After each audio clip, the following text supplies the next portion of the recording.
लड़ो। बीजेपी भी कहती है ना, अच्छी बात है, अब सब लोग राम की पूजा कर रहे हैं, अच्छी बात है, अब सब लोग मंदिर मंदिर जा रहे हैं। तीर्थ यात्रा लेके जाओ, धर्म का काम करो, थोड़ा सा पुण्य का काम करो, थोड़ा सा। हम कभी भी लोगों को धर्म के नाम पे लड़ाते नहीं हैं, हम कभी भी लिंचिंग नहीं कराते, हम कभी भी नफ़रत की राजनीति नहीं करते, हम प्यार और मोहब्बत की राजनीति करते हैं। जब आदमी भगवान के पास जाता है तो अपने आप को सरेंडर करता है, आदमी का अहंकार ख़त्म होता है, आदमी के अंदर अच्छी भावनाएं आती हैं, हम वो जगाते हैं लोगों की, हम लड़ाई झगड़े नहीं कराते। पर ये सरकारों को आपके नज़रिए में धर्म के मुद्दों में क्यों जाना चाहिए? आध्यात्म है, एक आम आदमी की ज़िंदगी के जो भी मुद्दे हैं, आम आदमी पार्टी उन सारे मुद्दों को टच करती है। आपको बिजली चाहिए, हम बिजली देते हैं, आपको पानी चाहिए, हम पानी देते हैं, आपके बच्चों को शिक्षा चाहिए, हम अच्छे स्कूल बनवाते हैं आपके लिए, आपके बच्चों को अस्पताल चाहिए, परिवार को, हम वो करते हैं। आपकी आध्यात्मिक ज़रूरत भी है, हम वो भी पूरी करते हैं। क्योंकि ये बहस चली हुई ना, हिंदुत्व, कांग्रेस का कहना कि हिंदू धर्म अलग है, हिंदुत्व अलग है, बीजेपी का कहना हिंदुत्व और हिंदू धर्म एक ही है। आप किस तरफ खड़े हैं इसमें? मैं इनके डेफिनेशंस को समझता नहीं हूँ, ये थोड़े ज़्यादा पढ़े लिखे लोग हैं। मेरे हिसाब से अच्छे काम करना, इंसान का इंसान से मोहब्बत करना और निस्वार्थ भाव से ये जीवन जीना, हमारे लिए यही हिंदुत्व है, यही हिंदू धर्म सिखाता है। रामायण के अंदर भगवान राम का जो संदेश है, भगवान राम का जो जीवन है, उससे जो सीख मिलती है, यही हिंदू धर्म है बस, और इससे परे कुछ नहीं है। तो हिंदुत्व का राजनीति में होना भी, उससे भी आपको कोई परहेज नहीं है? मतलब मुझे नहीं पता, लेकिन ये जो जिस किस्म की ये राजनीति करते हैं, लड़ाते हैं एक दूसरे से, इसको उससे लड़ाते हैं, हिंदुत्व की बात करें कि ये विचार, पता नहीं क्या बात करते हैं, मैं उनकी डेफिनेशंस में नहीं जा रहा, लेकिन अंत पंत में जो कुछ वो करते हैं वो देश के लिए अच्छा नहीं है, वो देश को बांटता है। तो वो करें तो देश के लिए अच्छा नहीं है। मैंने कब लोगों को लड़ाया?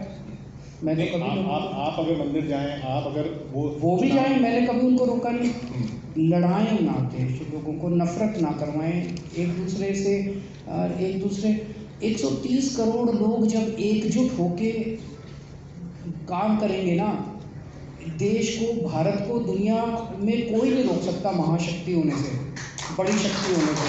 लेकिन अगर हम आपस में लड़ेंगे, हिंदू मुसलमान से लड़ रहा है, मुसलमान क्रिश्चियन से लड़ रहा है, क्रिश्चियन सिख से लड़ रहा है, ये अच्छी चीज़ नहीं है, ये हिंदुत्व नहीं है, ये गलत है।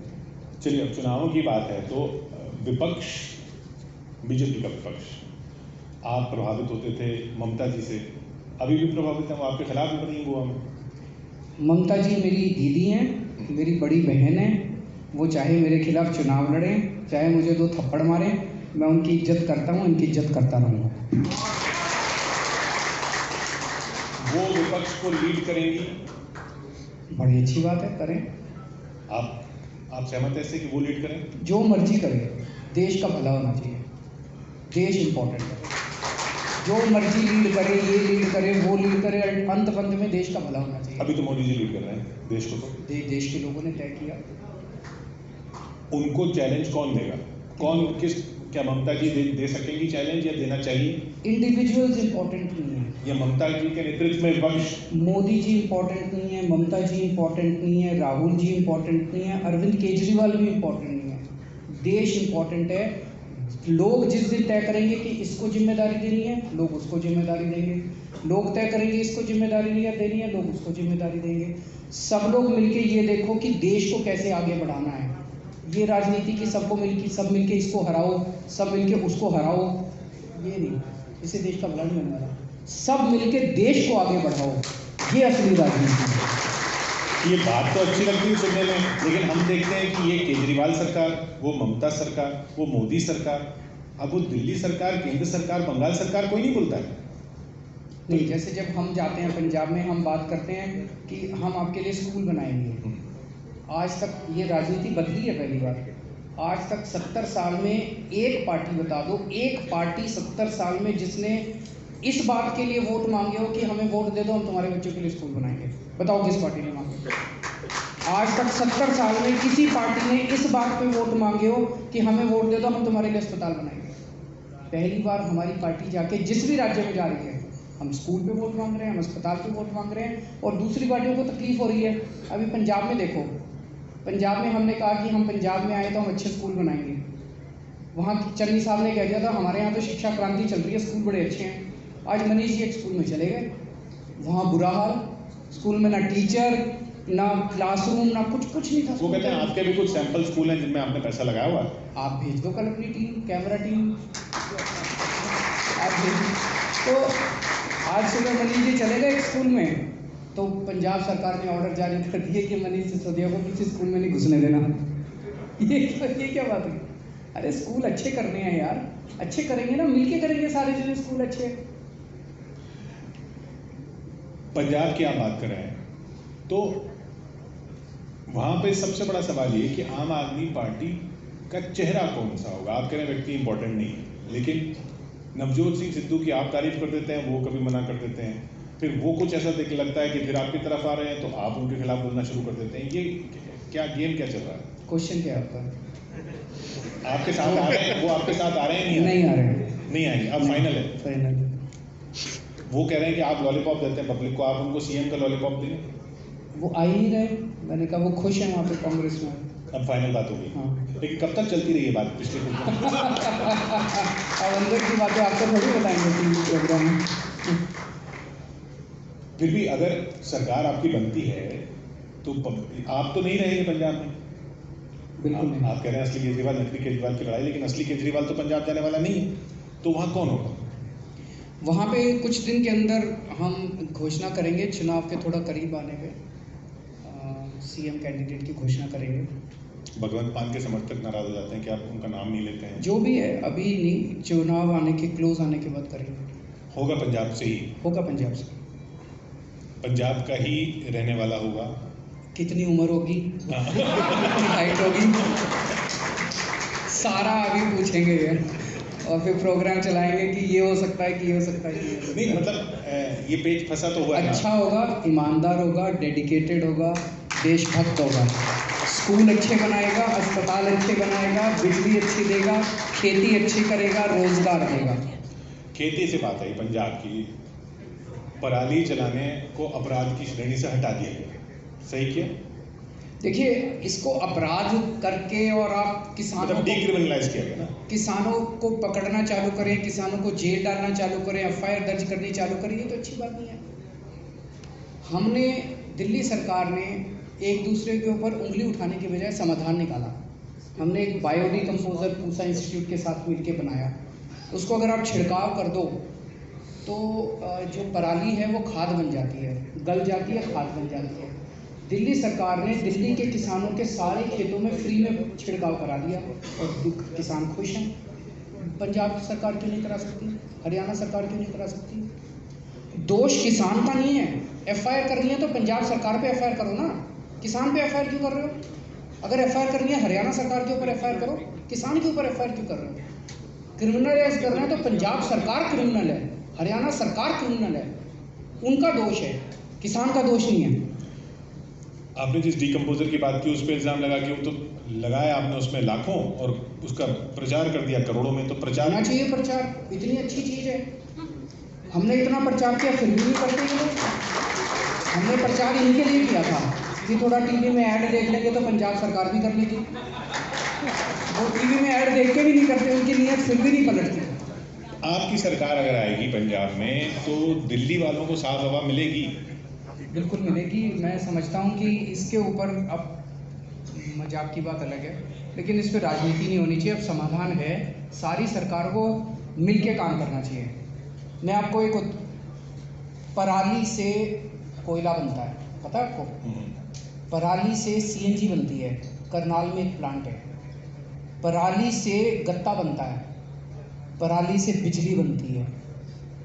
आज जिसको हम समस्या मान रहे हैं, अगर ये सरकारें ठीक से काम करें तो इसी पराली से गैस बना सकते हैं, कोयला बना सकते हैं, सीएनजी बना सकते हैं, बिजली बना सकते हैं। देश का फ़ायदा होगा और पता नहीं कितने लाख बच्चों को नौकरी मिलेगी। लेकिन ये करना ही नहीं चाहते, केवल और केवल गाली गलौज, राजनीति, नहीं, हवा साफ क्यों आपने तो यमुना हवा साफ हो जाएगी ना अगर पराली जलाने की जरूरत, किसान को 2,000 रुपये एकड़ के हिसाब से वो मिलेगी पराली का दाम। सरकार अगर एक प्लान बना ले और जैसी पराली आती है 10 या 15 दिन का वो होता है टाइम पीरियड, उसके अंदर सारी पराली एकदम से कटवा के पूरे पंजाब की, हरियाणा की, यूपी की, और उसको स्टोर कर ले कहीं पे। उसके बाद उस पराली को आप दे दीजिए, एनटीपीसी को दे दो, किसी कंपनी को दे दो, वो कोयला बना लेंगे, बिजली बना लेंगे, उससे बड़ी बड़ी कंपनियां लग सकती हैं, उससे इतने लाख बच्चों को नौकरी मिल सकती है। जिस पराली को लेके आज हम लोग इतने ज़्यादा परेशान हैं, वो पराली सोने का रूप धारण कर सकती है अगर पॉलिटिकल विल हो, अगर हमें राजनीति नहीं करनी हो। आपने कहा ये 10-15 दिन की विंडो होती है ना, वही सारी जड़ समस्या की जड़ वही है कि 10-15 दिन की विंडो होती है, वो जला देते हैं कि और उसमें कर सकते हैं ना हम लोग, क्यों नहीं कर सकते? दिल्ली में हमने किया डिकम्पोजर, दिल्ली में कोई बहुत कम वो है, नहीं तो हम दिल्ली के अंदर इस सारी पराली को काट के सरकार स्टोर करके कोयला वोयला बनाने को फैक्ट्री लगा सकते थे, लेकिन दिल्ली में इतनी कम पराली होती है कि वो वाइबल नहीं है। नहीं, तो ये विंडो इसलिए है छोटी क्योंकि किसान उसी चक्कर में फंसा हुआ है, धान गेहूँ, और वो इसलिए क्योंकि एमएसपी है, उसी धान गेहूँ के साइकिल की वजह से ग्राउंड वाटर भी पंजाब में कम हुआ। क्या आप डाइवर्सिफाई करने की जरूरत है। तो क्या आपकी पंजाब में सरकार इस बात पे जोर देगी कि धान गेहूँ के चक्कर से किसान निकले? इसका समाधान ये है कि अभी एमएसपी कागजों में तो 23 की 23 फसलों पे इशू नोटिफिकेशन जारी किया जाता है, लेकिन सरकार जो है केवल 2 फसलें उठाती है। एमएसपी का मतलब क्या है, एक आम लोगों के लिए मैं समझा दूं कि सरकार कहती है कि मार्केट में ये फसल इस दाम से कम पे नहीं बिकेगी, अगर इस दाम से कम पे बिके तो सरकार उठा लेगी। तो सरकार जो उठाती है वो केवल गेहूं और धान उठाती है, बाकी फसलें नहीं उठाती। कागजों में उतनी मक्की उतनी रह जाती है, लेकिन मार्केट में बिकती उससे कम है। अगर सरकार ये कह दे कि हम 23 की 23 फसलें एमएसपी पे उठाएंगे, अगर आपकी नहीं बिकती तो आप देखो सारे किसान डाइवर्सिफाई कर लेंगे। सरकार 2 फसलें उठाती है एमएसपी पे, इसलिए डाइवर्सिफिकेशन पर नहीं उसका होता। तर्क वो देते हैं ना कि भाई इतने सारे इकोनॉमिक्स ने भी बताया कि एमएसपी अगर सारे को देने लग गए तो इतना तो खजाना नहीं है अभी सरकार का। है, मैंने अमित शाह जी का स्टेटमेंट सुना था, 18 लाख करोड़ रुपए चाहिए इसके लिए, पूरे देश में 23 फसलों पे एमएसपी देने के लिए। तो मान लीजिए कि 18 लाख करोड़ का एक पूल बनाया जाता है, कहीं से कॉर्पस बनाया जाता है। इस बार फसल होगी, 18 लाख करोड़ रुपए देके सरकार ने वो फसल खरीद ली, सरकार के गोडाउन्स में आ गई। उसके बाद सरकार वो फसल बेचेगी, बेचने से वो 18 लाख करोड़ रुपए वापस आएगा। तो किसी साल में 18 लाख करोड़ से थोड़ा कम आएगा, किसी साल में थोड़ा सा ज़्यादा आएगा। Over a 10 year old period ये बराबर हो जाएगा, नो प्रॉफिट नो लॉस के ऊपर ये बराबर हो जाएगा। तो सरकार को ना प्रॉफिट होना ना लॉस होना। 18 लाख करोड़ रुपए का एक कॉर्पस चाहिए। कॉर्पस आप बैंक से भी ले सकते हो, लोन भी ले सकते हो, नियत चाहिए, नियत नहीं। किसानों की बात चल रही है, मोदी जी ने बिल भी वापस ले लिए, सब कुछ हो गया। अब दिल्ली की जनता ये पूछ रही है कि भाई हमारे लिए सड़कें कब खाली होंगी? आप किसानों से अपील क्यों नहीं करते कि अब चले जाएं, आप तो मांगे मान मेरे लिए। ख्याल से उनकी चल रही है, कुछ मुद्दों के ऊपर सरकार से बातचीत तो भी चल रही है। उनके कुछ पर उनको हट जाना चाहिए जब मांगे मान ली गई तो। कुछ मुद्दे बचे हैं उनके कि एमएसपी के ऊपर वो कमेटी चाहते हैं, पुराने केसेस जितने पहले तो एक ही मुद्दा था कि कानून वापस लो, वो तो हो गया। ये किसानों के और केंद्र सरकार के बीच की बात है। हम अपनी तरफ से किसानों के साथ हैं, जो निर्णय किसान लेंगे हम उस निर्णय का समर्थन करेंगे। पंजाब के चुनाव है इसलिए आप किसानों के साथ हैं, दिल्ली के लोग परेशान हो रहे हैं। जिंदगी भर में किसानों के साथ हूँ, मुझे चुनावों से कोई लेना देना नहीं है। इस देश को किसान बनाता है। आज मैं भी यहाँ बैठा हूँ और आप भी यहाँ बैठे हैं, हम जीवित हैं क्योंकि किसान हमारे लिए फसल उगाता है। हम हमेशा किसानों के साथ हैं, जो निर्णय किसान लेंगे हम किसानों के साथ हैं। यूपी समाजवादी पार्टी से अलायंस करने वाले हैं? अभी ऐसा कुछ डिसाइडेड नहीं है, कुछ डिसाइड होगा। फोटो तो आ गई, फोटो खींच जो गई संजय सिंह जी से। फोटो खिंचाना तो अपराध नहीं है यार। अब आपके साथ फोटो खींच ली तो कहेंगे चैनल ज्वाइन कर लिया, अलायंस हो गया। बढ़ते कदम। नहीं, कुछ भी होगा तो सबसे पहले किशोर रजवानी को बताएंगे। होगा लेकिन अगर होता है, कुछ भी होता है, जब भी होता है आपको बताएंगे। होना चाहिए। आप बताइए, आप चुनाव में आप जान, जो यूपी की जनता चाहेगी वही होगा। यूपी की जनता जो चाह रही है वो आपने कुछ सेंस तो किया होगा ना। तो जब भी होगा, जो भी होगा, जैसे होगा आपको बताएंगे। आपका सेंस अभी यूपी के चुनाव में क्या कहता है? देखिए, अंत पंत में तो जनता मालिक है।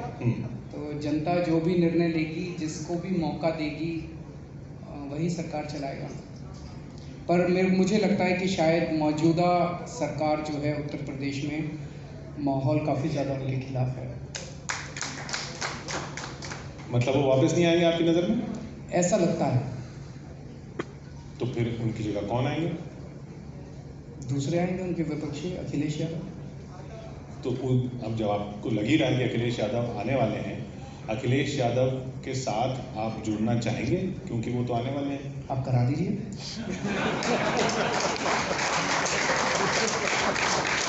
यानी चाहत है। मैंने आपको बताया, आप बार बार पीछे पड़े हो। हाँ। तो मैंने आपको बताया, अगर कुछ होता है, जब भी होता है, जैसा भी होता है, आपको बताएंगे। चलिए, अच्छा, ममता जी की हमने बात की, अखिलेश जी की बात की, आपके साथ भी रहे हैं जनाब पीके प्रशांत किशोर। ये बताइए कि प्रशांत किशोर अभी जो ममता जी के साथ हैं, कांग्रेस भी टूट रही है, कांग्रेस को तोड़ा जा रहा है, ये कुछ लोग कह रहे हैं कि भाई ये विपक्ष का फायदा हो रहा है या बीजेपी का फायदा हो रहा है? ये आपस में लड़ लें पहले तो विपक्ष वाले। 2024 का सेमीफाइनल है, 2029 की लड़ाई चल रही है। क्वेश्चन क्या है?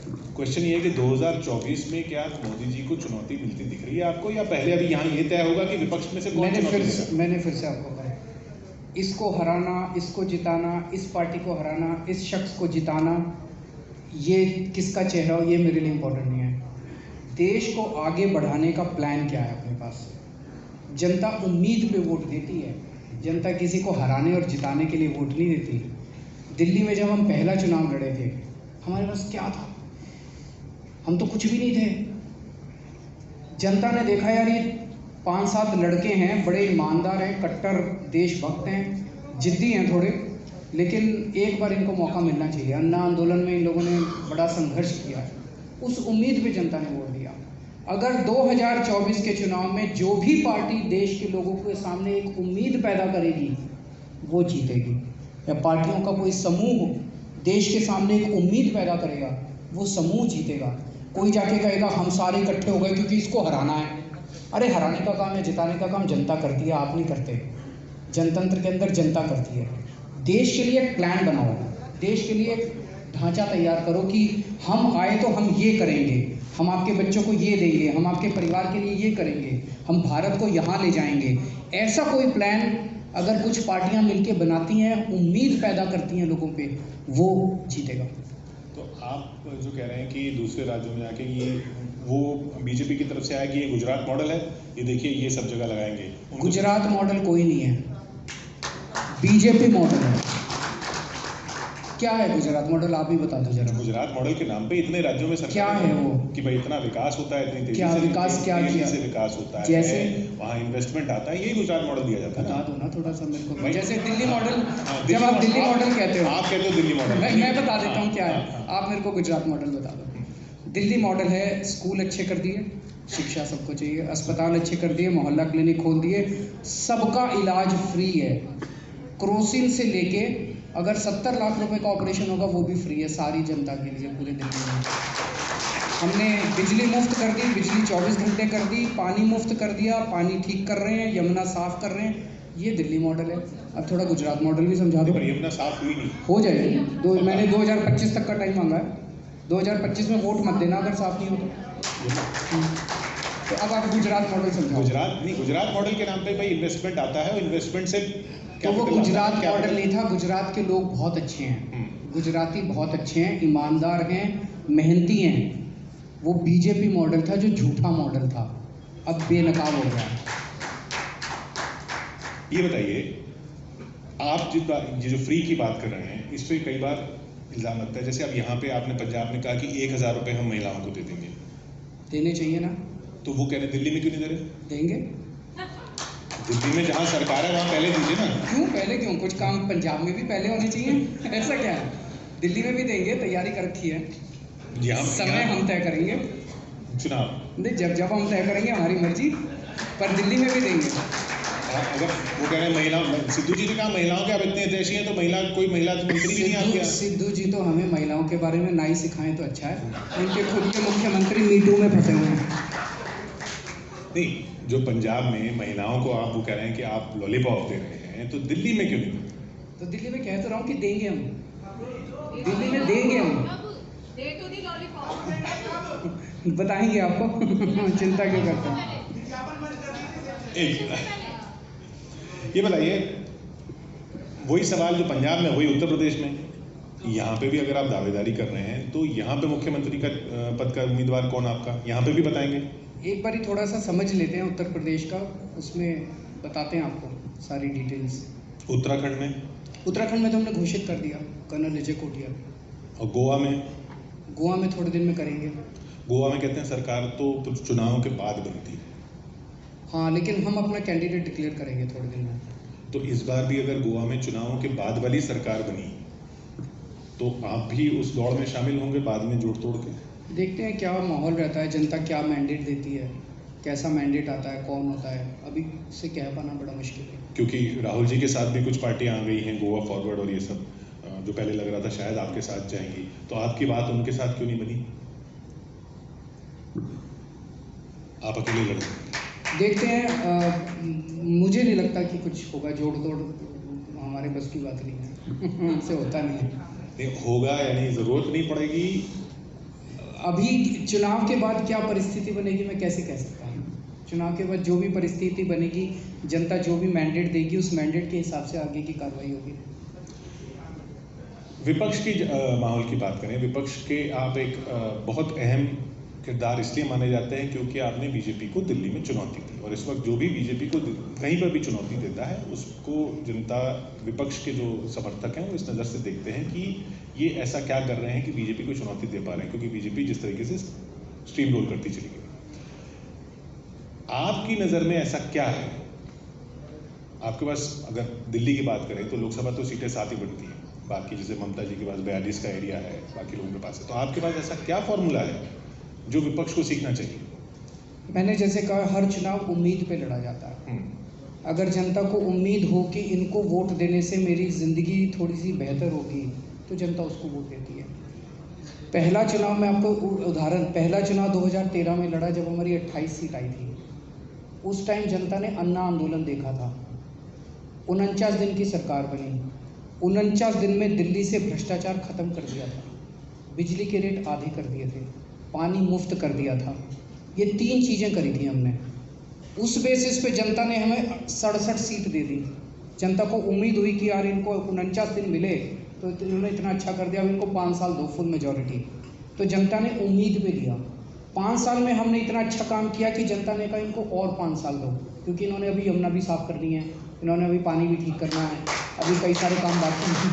तो जनता ने उस उम्मीद में दिया वोट। तो जनता उम्मीद पे वोट देती है। आप जनता के लिए अच्छे काम करो और जनता को बताओ कि आगे का हमारा क्या प्लान है, जनता देगी आपको वोट। तो आपको कहने का मतलब है कि कांग्रेस उम्मीद नहीं जगा पा रही, मुख्य विपक्षी पार्टी इस वक्त तो वही है? लगता तो ऐसा ही है। और ऐसा क्यों है कि वो उम्मीद नहीं जगा पाती? वो तो उन्हीं से पूछिए, मैं कैसे बताऊँ?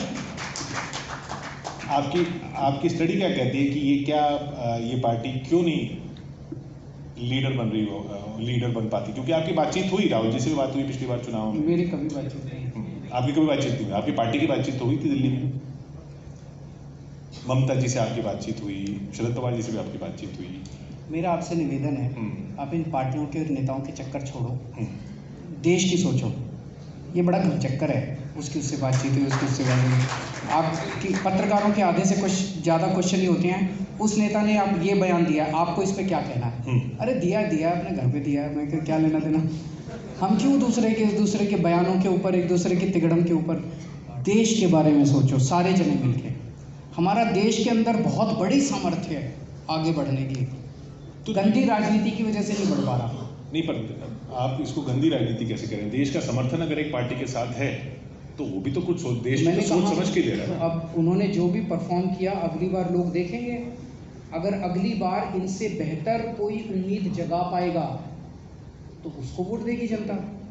वो कहते हैं कि जैसे ना आप ईगो, दिल्ली में ईगो वाली लड़ाई लड़ते हैं कि आपने कहा कि हम फ्री इलाज देते हैं यहाँ से लेके हर बीमारी का, उससे उसके साथ ही अगर पीएम आयुष्मान भारत योजना भी हो जाएगी तो क्या दिक्कत है? होने में क्या दिक्कत है? आयुष्मान योजना कहती है कि केवल हॉस्पिटलाइजेशन पे आपको वो मिलेगा और 5 लाख रुपए तक मिलेगा। मैं कहता हूँ कि हम आपका सब कुछ फ्री करेंगे। आप हॉस्पिटलाइजेशन हो या ना हो, आपको खांसी हो गई, बुखार हो गया, आप डॉक्टर के पास गए, डॉक्टर ने दवाइयाँ लिख दी, मैं कहता हूँ आपको दवाइयाँ फ्री देंगे। वो आयुष्मान में दवाइयाँ फ्री नहीं देते। वो कहते हैं जब तक हॉस्पिटल में एडमिट नहीं होगी, इतनी बड़ी बीमारी नहीं होगी, तब तक नहीं देंगे। और 5 लाख रुपए, मैं कहता हूँ आपका 70 लाख रुपए का भी ऑपरेशन का बिल आएगा, हम फ्री देंगे। तो बताइए कौन सी बेटर है? किसी ने ये तो नहीं रोका ना कि आपकी योजना के साथ वो भी चले? वो मना कर रहे हैं, वो कह रहे हैं दोनों में से एक ही होगी। मैं प्रधानमंत्री जी से मिला था, मैंने कहा जी आपकी मर्ज कर देते हैं हमारे में, 5 लाख रुपए तक आप दे दो, उसके ऊपर का हम दे देंगे। आप उनके में अपनी मर्ज कर, मैंने एक ही बात है, मतलब मैंने कहा जी 5 लाख रुपए तक आप देते हो, हम सारा देते हैं, 5 लाख रुपए तक आप दे दो, ऊपर का हम दे देंगे। कहते नहीं ये नहीं होगा, या तो तुम्हारी योजना या हमारी योजना। ये तुम्हारी और हमारे के बीच में ही तो देश फंस गया। तो ईगो की लड़ाई आपकी नहीं है? मेरी कहाँ है? मैं तो अभी आपके चैनल पे खुलेआम बोल रहा हूँ कि आप हमें कह दो भाई 5 लाख रुपए तक अगर खर्चा होता है तो केंद्र सरकार दे दे, उसके ऊपर का सारा हमारी सरकार दे देगी, क्या दिक्कत है? आवास योजना? आवास योजना में वो पीएम आवास योजना वो ये कहती है कि दिल्ली में माइग्रेंट्स बहुत हैं, माइग्रेंट पॉपुलेशन, और अक्सर वही झुग्गी बस्तियों में, कच्ची कॉलोनी में रहते हैं, उन्हीं को घर की ज़रूरत है। उस योजना में ये लिखा है कि पूरे भारतवर्ष में अगर उस व्यक्ति का कोई भी एक मकान कहीं भी होगा तो वो यहाँ मकान लेने के लिए एलिजिबल नहीं है। अब जितने लोग यहाँ आए हैं उनका अपने गांव में तो मकान है ही है, तो अगर आपने इस बेसिस पे कि उसका अगर गांव में मकान है तो दिल्ली में मकान नहीं लेगा तो सारे इनएलिजिबल हो जाएंगे। तो हमने कहा जी दिल्ली के माइग्रेंट्स के लिए आपको ये शर्त हटानी पड़ेगी, अगर उसका कोई गाँव में कोई कच्चा पक्का मकान है तो दिल्ली के अंदर वो आवास के लिए एलिजिबल होना चाहिए। उन्होंने मना कर दिया, तो फिर हमने कहा ठीक है हम अपनी बना लेंगे, फिर हमने अपनी योजना बना ली। ये बताइए कि जहाँ से मैंने शुरू किया था, मैं लौट के वहीं आ रहा हूँ। क्या आप आम आदमी पार्टी की तरफ से, आम आदमी पार्टी की देश में सरकार बना के प्रधानमंत्री बनने का सपना देखते हैं या पाते हैं अपने आप को प्रधानमंत्री के रूप में 2024 में, 2029 में आगे? सर मैं बहुत छोटा हूँ, मैं तो पता नहीं मुख्यमंत्री भी कैसे बन गया। जनता ने इतना प्यार किया, विपक्ष वाले भी सोच रहे हैं कि कैसे बन गया। दिल्ली की जनता ने इतना प्यार, इतना मोहब्बत दिया कि उन्होंने ये जिम्मेदारी दी। सो मुख्यमंत्री की दौड़ में और बहुत सारे लोग हैं, प्रधानमंत्री की दौड़ में, उनको सबको मुबारक। आप उस दौड़ में हैं ही? मैं उस दौड़ में हूँ ही नहीं, मैं बहुत छोटा आदमी हूँ। मेरे लिए केवल और केवल मेरी ज़िंदगी का एक ही लक्ष्य है, मुझे ये लगता है कि हमारे देश में पोटेंशियल बहुत ज़्यादा, इनफाइनाइट पोटेंशियल है, लोग बहुत अच्छे हैं। अभी ये ट्विटर का CEO भी इंडियन बना है, कोई CEO उठा के देख लो अमेरिका में, सारे इंडियन हैं। तो इतना टैलेंट है अपने देश के अंदर, और भगवान ने सब कुछ दिया है, नदियाँ, पहाड़, जड़ी बूटियाँ, सब कुछ दिया है भगवान ने। उसके बावजूद हम पिछड़े हैं क्योंकि राजनीति खराब है। तो हमें सबको मिलकर कोशिश ये करनी है कि राजनीति सुधरे, ये पार्टी की सरकार बने कि वो पार्टी की सरकार बने, देश आगे बढ़ना चाहिए, ये जरूरी। अगर कोई पार्टियों का मसला नहीं है तो फिर ये बयान भी तो आप ही की तरफ से आते हैं कि उनके विधायक हमारे संपर्क में, हम कूड़ा नहीं लेना चाहते, फिर आपके विधायक उधर चले जाते हैं। मैं उसको क्लियर कर देता हूँ। पहली चीज़ तो ये कि हमारे 2 विधायक अभी हम हर चुनाव के पहले सर्वे कराते हैं विधायकों का। जिस विधायक ने अच्छा काम नहीं किया और जिस विधायक से नाराजगी होती है लोगों को, उसको टिकट रिपीट नहीं करते हैं। तो पंजाब में हमने इन 2 विधायकों की टिकटें काटी। जब हमने इनकी टिकटें काटी तो कांग्रेस में चले गए। कांग्रेस वाले सेलिब्रेट कर रहे हैं, केजरीवाल के 2 विधायक आ गए, केजरीवाल के 2 विधायक आ गए। अरे तुम्हारा तो मुख्यमंत्री चला गया, तुम हमारे विधायकों के पीछे पड़े रह गए, तुम्हारा मुख्यमंत्री चला गया और अब तुम्हारा पार्टी अध्यक्ष जाने को तैयार बैठा है, और तुम्हारा पूर्व पार्टी अध्यक्ष वो भी तैयार बैठा है पार्टी छोड़ने को। अपनी पार्टी तो संभाल लो, पार्टी तो संभलती नहीं है। इस वक्त पंजाब के लोग नफरत करने लगे हैं पुरानी पार्टियों से और पुराने नेताओं से। They want a fresh party, they want fresh faces. उनको फ्रेश नेता चाहिए, फ्रेश पार्टी चाहिए, एक नई उम्मीद चाहिए कि पंजाब के लोगों को। वो ये पुराने इस पार्टी का ले लो, उस पार्टी का ले लो, 4 इधर से ले लो, पंजाब ये नहीं चाहता। पंजाब चाहता है यंग लड़के लड़कियां आएँ, नया सपना लेके आएँ, नया पंजाब बने। फ्रेश फेसेस की आपने बात की, आजकल तो ये फॉर्मूला है ना कि फ्रेश अपनी पार्टी से ही दे दो। चुनाव से 1-2 साल पहले पंजाब में भी उन्होंने दे दिया, चन्नी साहब दे दिए। क्या दे दिए? फ्रेश फेस तो दे ही दिया उन्होंने। वो तो पुराने हैं, वो तो कब से चले आ रहे हैं। मुख्यमंत्री के रूप में तो फ्रेश फेस ही आ गया ना। वो तो उनकी स्ट्रैटेजी थी। पिछली बार कैप्टन साहब झूठे वादे कर करके, कैप्टन साहब ने कहा मैं सबको रोजगार दूंगा, चुनाव के पहले उन्होंने बताते हैं 30 लाख जॉब गारंटी कार्ड बांटे घर घर में कि आपके बच्चे को नौकरी दूंगा जी, मेरे को वोट दे दो। उन 30 लाख में से एक भी बच्चे को नौकरी नहीं मिली। फिर उन्होंने कहा मैं सबके कर्जे माफ़ करूंगा, किसी का कर्जा माफ़ नहीं किया। फिर उन्होंने कहा स्मार्टफोन दूंगा, किसी बच्चे को स्मार्टफोन नहीं दिया 5 साल में। फिर उन्होंने कहा बुढ़ापा पेंशन में 2500 रुपये करूंगा, अभी शायद 1000 या 1500 रुपये, वो भी नहीं की। तो 5 साल में उनकी इतनी एंटी इनकम्बेंसी हो गई। फिर कांग्रेस ने सोचा एक नया आदमी लेके आओ, पुराने वाले को हटाओ, ये नया आएगा तो नए वादे करेंगे। तो अब ये नए आए, इन्होंने भी वादे करने चालू किए, मैं बिजली मुफ्त करूंगा। अब जनता ने कहा भाई अभी तो तुम वो करो, कर नहीं रहे हो। फिर उन्होंने कहा मैं पानी मुफ्त करूंगा। फिर उन्होंने कहा मैं 5-5 मरले के प्लॉट दूंगा। लाखों फॉर्म भरवा लिए, एक भी प्लॉट किसी को नहीं मिला। एक भी बंदे की बिजली मुफ्त नहीं हुई, एक भी बंदे का पानी मुफ्त नहीं हुआ, कुछ नहीं किया उन्होंने। तो वो बेसिकली तो ये स्ट्रैटेजी है कांग्रेस की, बीजेपी से ही सीखी है कि चुनाव के पहले इसको बदल दो, पुरानी एंटी इनकम्बेंसी खत्म, नए नए वादे करो। अब वही तो आप भी कह रहे हैं कि हम भी पहले देखते हैं कि किसकी एंटी इनकम्बेंसी है, उससे एमएलए का टिकट काट देते हैं। तो हम उसका काट के नए को टिकट देते हैं ना। उन्होंने भी मुख्यमंत्री बदल के अपने नए नए वादे, तो झूठे झूठे वादे तो नहीं करते ना। हम झूठे वादे नहीं करते। आज हमारी क्रेडिबिलिटी ही हमारी सबसे बड़ी स्ट्रेंथ है। लोग यही कहते हैं भाई ये लोग जो कहते हैं वो करते हैं। किसकी नेता की हिम्मत है जो इस टीवी शो पे बैठ के ये कह दे कि 2025 के पहले यमुना साफ नहीं हो तो मेरे को वोट मत देना? कोई कह सकता है? सर हमने पहले भी कहा था कि यमुना साफ हो जाएगी। आपने पहले भी कहा था कि यहाँ आरता होगा, एक आरती का प्रोग्राम हुआ था कि आरती होगी अगले साल, ये बिल्कुल साफ उसमें होगी। फिर वो हुई नहीं। जो जो वादे पिछली बार किए थे वो सारे वादे हुए पूरे। हमने बिजली, पानी, स्कूल, अस्पताल, जितने काम किशोर पिछले 5 साल में हुए हैं, मुझे नहीं लगता 70 साल में किसी भी सरकार ने किए। बहुत अच्छे काम हैं। अब अगले 5 साल में भी होंगे। थोड़ा सा सब्र रखो यार। यमुना की बात चली क्योंकि वो एक गंगा कैनाल का मेंटेनेंस होता है, हर बार होता है, इस बार भी होना था। गंगा कैनाल का मेंटेनेंस होना था, तो वो गंगा का पानी मिलना बंद हो जाता है यमुना में। और जब गंगा का पानी मिलना बंद हो जाता है गंगा कैनाल से, तो यमुना में प्रदूषण बढ़ जाता है। ये पहले से शेड्यूल्ड मेंटेनेंस था। ये मेंटेनेंस के बारे में आपको दूसरी राज्य सरकारों से तालमेल करके नहीं करना चाहिए था कि जब छठ आए या तब आए तब ऐसी स्थिति तो ना हो? नहीं, पर पोल्यूशन तो यमुना का पोल्यूशन 2-3 तरह से है। मैं समझा देता हूँ थोड़ा सा। एक है कि दिल्ली का सीवर काफ़ी सारा यमुना में जाता है जी। दिल्ली का इंडस्ट्रियल वेस्ट काफ़ी सारा यमुना में जाता है। इसके अलावा हरियाणा से काफ़ी सारा वेस्ट आता है, और इसके अलावा उत्तर प्रदेश से आता है। ये 4 मोटे मोटे सोर्सेज हैं।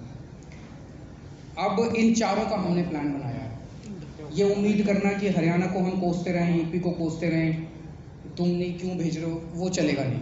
अब हमने तय किया कि हरियाणा के बाउंड्री के ऊपर जो उनका वेस्ट आता है उसका हम एक ट्रीटमेंट के लिए प्लांट लगा देते हैं, ताकि जब उनका वेस्ट आए तो वो साफ़ होकर दिल्ली में एंटर करे।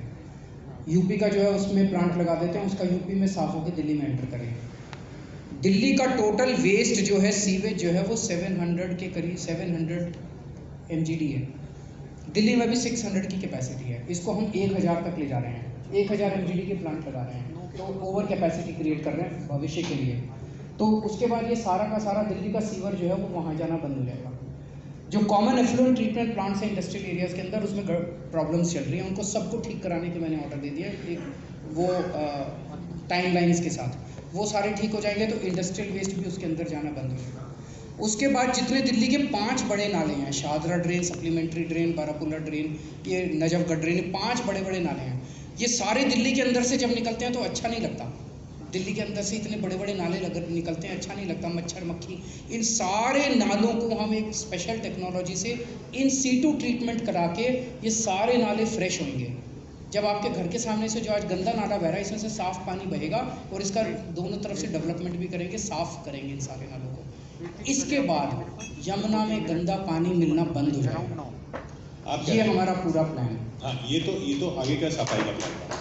मेरा सिर्फ एक सवाल इसलिए था क्योंकि जो मेंटेनेंस, जब गंगा कैनाल, अभी तो जैसी भी गंगा है, यमुना है, उसमें जब गंगा का पानी मिलता है तो थोड़ा प्रदूषण कम लगता है क्योंकि गंगा का साफ पानी आता है। उसका जो मेंटेनेंस हो रहा था वो आपका तालमेल नहीं रहता ना हरियाणा सरकार से, ना यूपी सरकार ऐसा से। नहीं है, मुझे समझ नहीं आ रहा कि आप एग्जैक्टली कि वो मतलब ये पता था उस टाइम मेंटेनेंस होनी है, जब छठ आएगी तब गंगा का पानी मिलना बंद हो जाएगा, इसकी पोल्यूशन ज़्यादा हो जाएगी।